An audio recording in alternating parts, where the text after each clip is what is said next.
ઓમ નમઃ શિવાય. મિત્રો, આ એ સમયની વાત છે જ્યારે ભગવાન શિવ પાસે કોઈ વાહન નહોતું. ક્યાંય પણ જવું હોય, ભગવાન શિવ હંમેશા ચાલીને જતા.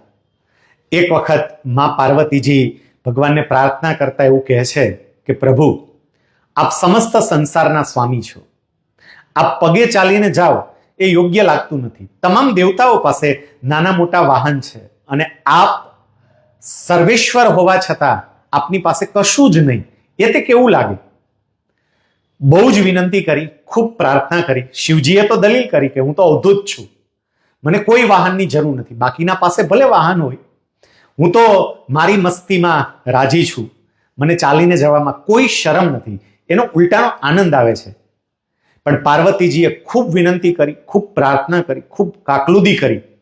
ત્યારે શિવજીએ પાર્વતીજીને રાજી કરવા માટે પોતે કોઈ વાહનનો ઉપયોગ કરશે એવું પાર્વતીજીને વચન આપ્યું. અને પછી ભગવાન શિવે તમામ દેવતાઓને સંદેશો મોકલ્યો કે પાર્વતીજીની ઈચ્છાને લઈને હું કોઈ વાહન રાખવા માંગુ છું. હજુ આટલો સંદેશો દેવતાઓ પાસે પહોંચ્યો તો દેવતાઓને એક છુપો ભય પણ જણાયો કે કદાચ આપણું વાહન શિવજી માંગી લેશે તો, અને શિવજી માંગે તો ઇનકાર કઈ રીતે કરી શકાય. દેવતાઓ તો પોતપોતાનું વાહન લઈ અને નીકળી ગયા. પછી શિવજીએ જંગલના તમામ પ્રાણીઓને ભેગા કર્યા અને પ્રાણીઓને આ વાત કરી, પાર્વતીજીની ઈચ્છા છે કે હું કોઈ વાહન રાખું, તમારામાંથી કોઈ મારું વાહન બનવા તૈયાર છે?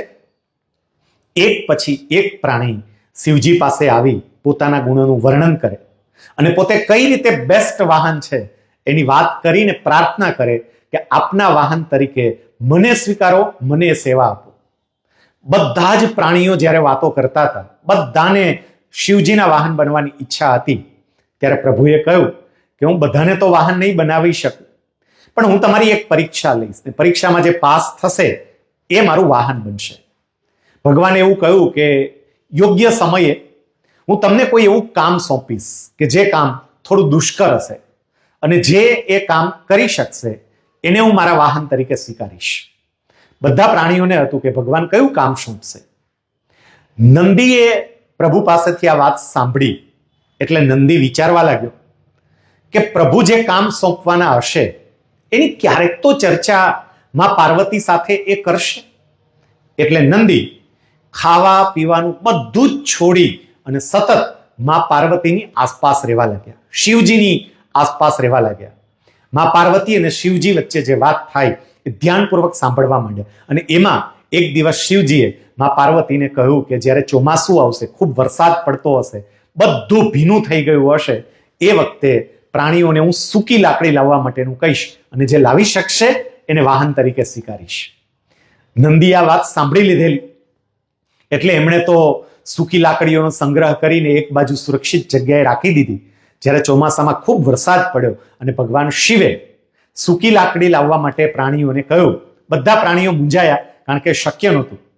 પણ પેલો નંદી એમણે જે સુરક્ષિત જગ્યાએ રાખેલી હતી એ સૂકી લાકડીઓ લાવ્યો અને ભગવાન શિવના શરણોમાં એને સમર્પિત કરી. ભગવાન પ્રસન્ન થયા અને એને પોતાના વાહન તરીકે સ્વીકાર્યું. શિવજી જાણતા જ હતા કે નંદી બધી વાત સાંભળી ગયો છે, પણ છતાંય શિવજીએ નંદીને પોતાના વાહન તરીકે સ્વીકાર્યું કારણ કે શિવજી એ પણ જાણતા હતા કે નંદી ભૂખ્યો અને તરસ્યો મારું વાહન બનવા માટે સતત અને સતત મારી અને પાર્વતીજીની પાછળ પડ્યો હતો. મિત્ર, શિવજીની આ કથા આપણને સૌને એ શીખવે છે કે પ્રભુની પ્રસન્નતા પ્રાપ્ત કરવી હોય તો ભૂખ્યા અને તરસ્યા રહીને જે લક્ષ્ય નક્કી કર્યું હોય, જે ધ્યેય નક્કી કર્યું હોય એની પાછળ પડવું જોઈએ. એક વખત વ્યક્તિ સમર્પિત ભાવે જો પોતાના ધ્યેયની પાછળ પડે તો પ્રભુની પ્રસન્નતા ચોક્કસપણે એને મળે છે. મિટા દે અપની હસ્તી કો અગર કુછ મર્તબા ચાહે, દાના ખાક મેં મિલકે ગુલે ગુલઝાર હોતા હૈ. જ્યારે આપણે આપણું અસ્તિત્વ ઓગાળી દઈએ ત્યારે પ્રભુનો રાજીપો આપણને ચોક્કસપણે મળે. આપ સૌને પવિત્ર શ્રાવણ માસની ખૂબ ખૂબ શુભેચ્છાઓ.